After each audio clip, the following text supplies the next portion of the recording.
What up, body bags? BDG reviews here. What I'm reviewing today is What the Waters Left Behind. It's an unearthed film, and it's by the Onetti brothers. They're some Argentinian filmmakers. The basic plot of this movie follows this group of about, how many are there? One, two, three. I think there's about like 4 or 5, I want to, like, young adults, I guess you could say. And they're going to this town where one of them used to live when she was a girl. This town has been flooded, and essentially, the waters came in, flooded the entire town, and it was just kind of left that way. Eventually, I guess the waters receded a bit and whatever, so they go there. And they're filming a documentary about what happened and everything, and it quickly becomes evident they're not alone, that there are still people in this town, and they're not exactly happy about visitors.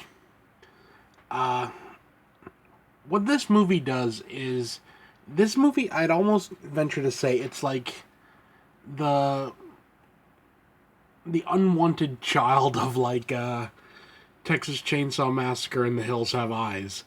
Like the offspring of those two movies. I say unwanted because it doesn't do anything new. This movie isn't going to break boundaries or whatever. It's not gonna show you something you've never seen before. But if you're a fan of Texas Chainsaw and The Hills Have Eyes and stuff like that, you're gonna dig What the Waters Left Behind. Some really good gore, very good effects, some genuinely mean-spirited kills, which is always appreciated, a twist that I saw coming, but I wouldn't be surprised if some people didn't see it coming. All in all, it's a really solid flick. The acting... It's all in Argentinian, so it's all in Spanish. So, I don't speak Spanish, so I gotta go by the subs. But everything seemed quite logical, their characters' reactions to things, for the most part, seemed quite like what you would do. The cinematography in this movie, I have to just say, though, is gorgeous. I mean, hell, there's this one scene where one of the characters has gotten injured, and, two of the other ones are helping her get back to the truck, sort of thing. And, you just see this scene, the sun's going down, they're in the foreground, they're, all in shadow, and you see the sun shining through the back. It's just gorgeous. It really is. It's a damn good movie.